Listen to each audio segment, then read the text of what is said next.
안녕하세요, 정덕현입니다. 5분 리뷰 시간입니다. 오늘 소개해드릴 프로그램은 연애남매입니다. 제가 솔직히 얘기하면 연애 리얼리티를 별로 그렇게 안 좋아합니다. 이유는 몇 가지가 있는데, 첫 번째, 너무 길다. 보통 막 2시간이 넘게 막 계속 지속되기도 하는데, 물론 프로그램을 굉장히 좋아하시는 분들은 이게 굉장히 과몰입 형태의 리얼리티이기 때문에 빠져서 그 시간을 쭉 보시죠. 저는 너무 힘들어요. 왜? 저는 볼 게 많은 사람 아닙니까? 봐야 될 TV 프로그램도 되게 많고 OTT도 요즘 많고 근데 굉장히 힘들어요. 근데 거기에 막 2시간 넘게 보라 그러면 좀 부담이 많이 됩니다. 이게 첫 번째 이유고요. 두 번째는 연애 리얼리티는 사람을 보는 관점이 연애에 집중돼 있습니다. 그러다 보니까 마치 사람이 연애 지상주의 그러니까 연애를 안 하면 마치 사람이 아닌 것처럼 이건 좀 과장인가요? 하여튼 그런 정도의 인물로 이렇게 좀 포커싱 돼 있는 부분들이 좀 아쉬워요. 왜냐하면 사람은 여러 관점의 그 어떤 모습들이 있잖아요. 남녀 간의 관계도 있지만 다른 관계들도 되게 많이 있거든요. 근데 그런 것들이 좀 빠져 있다는 거. 그래서 좀 너무 연애에 집착하는 거 아닌가. 뭐 이런 것들 때문에 조금 부담스러운 면들이 좀 있습니다. 그럼에도 불구하고 제가 연애남매를 보는 이유는 이 프로그램은 연애 리얼리티라기보다는 제가 좀 이 프로그램의 새로운 지칭을 좀 하자면, 장명을 하자면 휴먼 리얼리티 쪽에 가까운 거 아닌가 하는 생각을 합니다. 물론 여기 나오는 인물들이 서로 사랑하는 이야기, 그 다음에 그 안에서 벌어지는 구성적인 면들이나 이런 것들은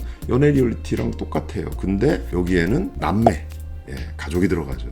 남매라는 어떤 가족의 시선이 하나 더 들어감으로 해서 남녀 간의 관계만 있는 것이 아니라 혈육이 바라보는 또 한 인물에 대한 어떤 시선이 또 들어가 있어요. 그리고 과거 어렸을 때 어떤 홈비디오라던가 또 가족들이 얘기하는 이 남매에 대한 이야기라던가 이런 것들이 같이 겹쳐지면서 마치 가족 드라마를 보는 것 같은 그런 느낌을 줘요. 뭔가 훈훈한 느낌에 있다는 거죠. 그래서 프로그램을 보다 보면 연애 리얼리티하고는 조금 다르게 인물을 좀 다차원적으로 보고 있다라는 생각을 합니다. 이 인물이 어떤 사람인가? 이 사람이 어떻게 살아왔는가?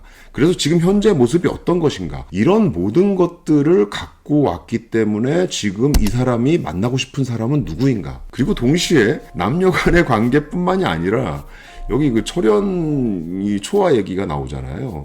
이 철현 같은 경우는 여기서 매형 찾기를 하거든요. 가족에 대한 뭔가 결핍이 있었기 때문에 그걸 채우고 싶은 가족에 대한 로망이 있는데 그러다 보니까 매형 찾기에 들어가요. 이 관점은 또 뭐냐 하면 사람을 또 색다른 입체적으로 좀 바라볼 수 있는 그런 시선을 준다는 거죠. 뭐 용우나 뭐 철현이나 정말 잘생겼어요. 그 다음에 스펙도 좋아. 근데 이제 중요한 건 뭐냐 하면 이 사람들의 매력이 지금까지 연애 리얼리티라면 아마 외적인 면들하고 그 다음에 그 사람이 갖고 있는 스펙을 엮어서 그 매력으로 많이 끄집어냈을 거예요. 근데 여기는 이 사람들 뒤에 있는 숨겨진 가족사에서의 인물, 그 사람이 어떻게 살아왔는가의 부분들, 이런 부분들이 매력으로 굉장히 많이 등장을 해요. 용우 같은 경우 굉장히 뭔가 든든하잖아요. 근데 보니까 그 동생하고 나이차도 상당히 많이 나고 마치 아버지가 좀 부재한 상황인 것 같은데 부재한 상황들을 좀 상당 부분 채워주려고 하는 그런 모습들을 많이 보였다는 거죠. 그 다음에 이 철현과 초하는 역시 가정불화 같은 것들을 좀 갖고 있어가지고 두 사람이 서로 뭔가 든든한 버팀목이 되려고 하는 모습을 보여주는데 이런 면들이 이 사람의 매력을 또 구성한다는 거죠. 그래서 저는 이 부분도 상당히 의미 있는 포인트라고 생각합니다.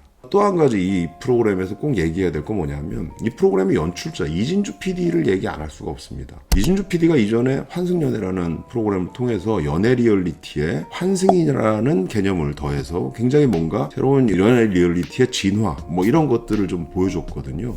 이번에는 여기에서 남매라는 키워드를 집어넣음으로 해서 가족 컨셉을 집어넣었다는 거. 이게 사실은 저는 이진주 PD가 앞으로 무한하게 뭔가 성장 가능성이 있는 예능 PD다라는 좀 생각을 하게 됩니다. 최근에 제가 우연찮게 커피 한 잔 마실 시간이 있어가지고 잠깐 얘기를 나눈 적이 있는데 본인도 그런 얘기를 하더라고요. 자기는 연애 리얼리티를 지금 하고는 있지만 연애라는 것이 하나의 좋은 수단이 될 뿐이지 사실 자기가 관심 있는 건 사람이다. 그래서 제가 아까 휴먼 리얼리티라고 표현을 했지만 앞으로 이진주 PD가 이쪽 방향으로 상당 부분 많이 흘러가지 않을까 하는 그런 기대감을 좀 갖게 됐습니다. 마지막으로 짧게 정리하면 이 연애 남매는 솔직히 저처럼 연애 리얼리티를 별로 좋아하지 않는 분들도 쉽게 즐길 수 있는 프로그램이다. 마치 가족 드라마를 본다고 생각하시면 될 것 같아요. 옛날 가족 드라마 보면 가족 구성이 다 돼 있지만 거기 인물들이 다 누군가 만나서 살아가는 이야기들을 담고 있잖아요. 그것처럼 이 안에서도 가족이 같이 들어가 있고 그 다음에 그 안에서 벌어지는 연애 관계의 이야기가 같이 더해져 있어요. 그러다 보니 어떻게 되겠어요? 후반부로 가면 혈육이 서로 막 지원해주는 뭔가 팀플레이하는 그런 연애 리얼리티가 나오겠죠. 그 훈훈함, 어떤 면에서는 훈훈함이 있고 그 다음에 어떤 면에서 안타까움 같은 것들도 굉장히 배가 될 텐데, 연애남매는 그런 측면에서 보면 우리가 지금까지 봐왔던 연애 리얼리티라는 틀을 좀 확장시켜서 가족으로까지 넓힌 부분, 이 문을 여는 부분들이 사실 저는 굉장히 가치 있는 부분이라고 생각합니다. 그래서 향후에 리얼리티 프로그램이 나가야 될 길이라는 건 결국은 저는 관계라고 보는데 사람을 들여다보는 거라고 보거든요. 그런 측면에서 보면 이 프로그램이 굉장히 중요하다라는 마지막 말을 드리면서 이 시간을 마무리하도록 하겠습니다. 감사합니다.